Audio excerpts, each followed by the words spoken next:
He comes up to his mom's and he said, I think we're going to lose the house. It's getting close. He's like, what absolutely do you need out of there?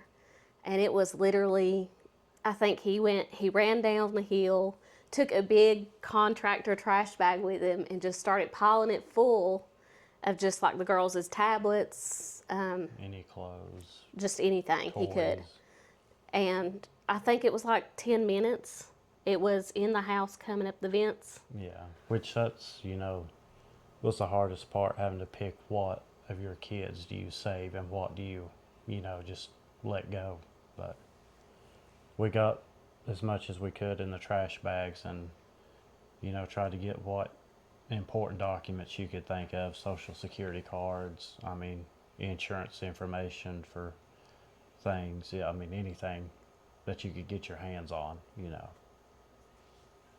And I remember at that time it was well above. I saw the porch go immediately after Cody had stepped off of the porch. Yeah, when I left. jumped to get off the porch, you could feel it detach from the house. There, it was. And he was still trying to grab stuff, and he was getting ready to go back in there. I was like, Cody, just leave it, just leave it. So immediately after he got out of the house, the porch left, and then it wasn't long. The house just floated right down with it.